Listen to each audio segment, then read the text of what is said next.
Hey guys, it's Susan. It is almost Thanksgiving at the time of this filming, and it got me to thinking a lot about when you've lost somebody, kind of those firsts that come, that grief process of the first birthday, the first Christmas, the first Thanksgiving. And it got me to thinking, like, I know a lot, the first are very hard too, don't get me wrong, but for me, I've thought a lot about the last time we had Thanksgiving with my dad, or the last time I had a conversation with my sister. And that's kind of hard too. Like, I don't know which one's worse for me, but it's got me to thinking that I really want to learn to value every minute and be present in every moment. Because how many of us wouldn't give $1 billion to be able to have one more conversation with that person we love that's died? And so I've got some ideas in my head about how I'm going to do that I wanted to share with you. But I think the biggest thing for me, and this can apply to so much more than just grief, it can apply to every single thing in your life, is just to be present in the moment. I've never been the best at this. My mind always goes 1,000 steps forward. It's just the way it works. Everybody else is on step 2, and I'm already thinking about, what do I want to do at step 33? Half the time I skip all the steps in between, quite honestly. That's just kind of how my brain has always worked.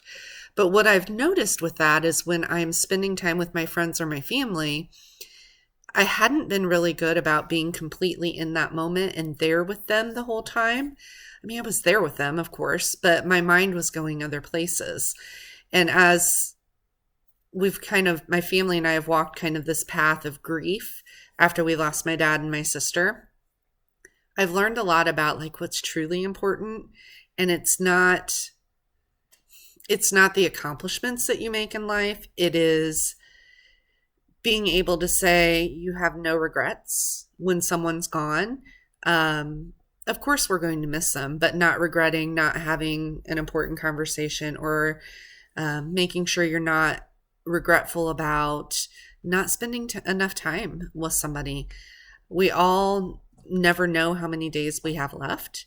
And I don't mean to be morbid with that, but that's just a fact of life, the way it is. And it's really shed a new light on how I want to live my life. And so some of the things that I wrote about in my blog recently were things I wanted to do on Thanksgiving that kind of help me stay in the moment and kind of remember my loved ones. And one of them, and this memory makes me laugh so hard because anyone in my family is going to probably laugh when they hear this.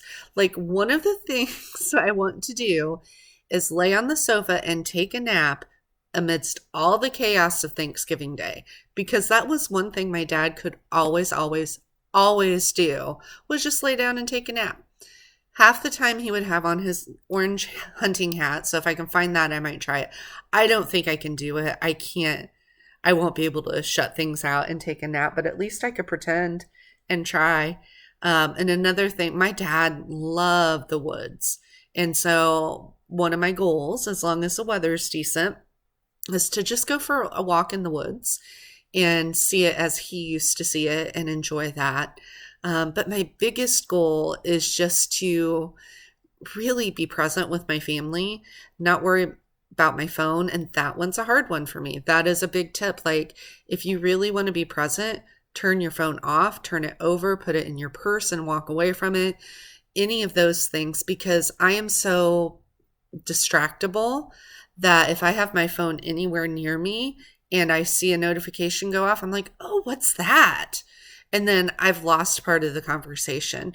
So part of my goal on Thanksgiving this year will be to kind of disconnect from technology a little more than I usually do.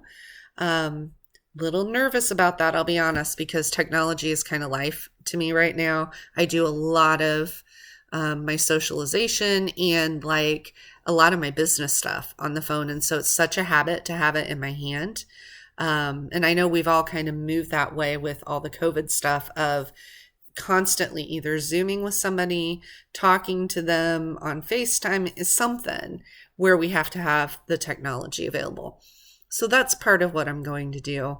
And then I want to find other ways to really appreciate the time that I'm spending with people instead of like, not that I've ever dreaded holidays. I actually love holidays with my family. My family's pretty awesome. I'm really blessed that way. Um, but I really want to find the small things that are awesome, and I want to laugh until my belly hurts, and I want to eat all the good food, and I want to smile a lot. And I want to cry if I feel like crying. Like, I just really want to focus on being in the moment.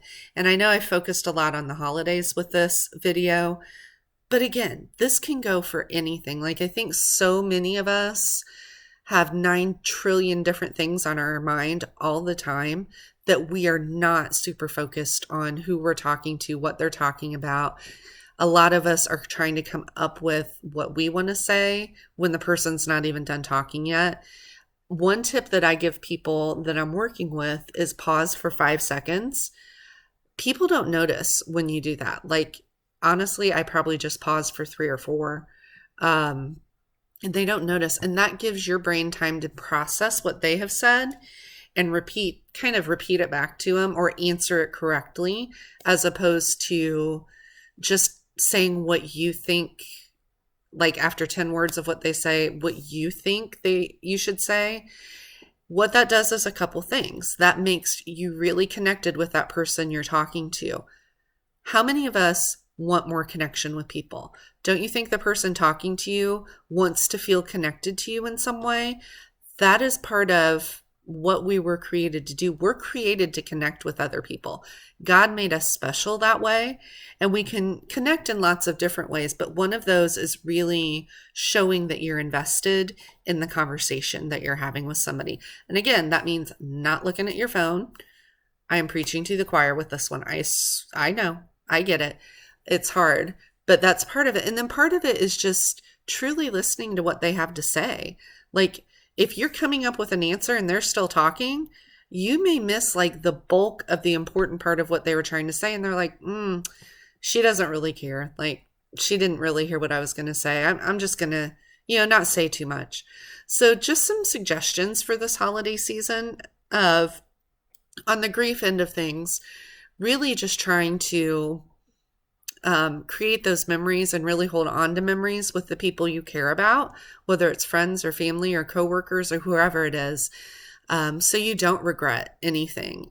Heaven forbid if something happens, you don't want to regret and say, boy, I wish I would have had more conversations with them. Because I think we all kind of naturally do that anyway.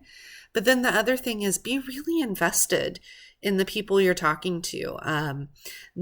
Figure out like 3 things that you didn't know about them, and then use those in conversation later. That shows them that what they said was important, and you want them to feel like they're the only person in the room. I'll share, I do a lot of things with Young Living. A lot of you know that. But the person who started Young Living, one thing I've always been impressed with, and I never got to meet him, unfortunately, but hands down, what I've heard from everyone who meets him is he made you feel like you were the only person in the room. It didn't matter what rank you were. It didn't matter what was going on around him. He was focused on you. And I think that's what made him so successful. And so I've taken a lot of that from him. And honestly, from the work I do, from being a therapist, you learn to really tune into that kind of stuff. So just some suggestions to build your relationship stronger, to really value the time and to be present in the moment during the holidays, especially because the holidays are a beautiful time of year, no matter whether we're in 2020 or not. 2020 has made it more challenging, but I promise you can find ways to connect with people, even if for some reason you guys aren't getting together. So I hope these little tips have helped. I know I kind of wandered a little bit and went a little bit of a different direction, but hopefully they're things that can help you out. And I hope you guys have a wonderful Thanksgiving. I can't wait to hear all about it. Have a great day.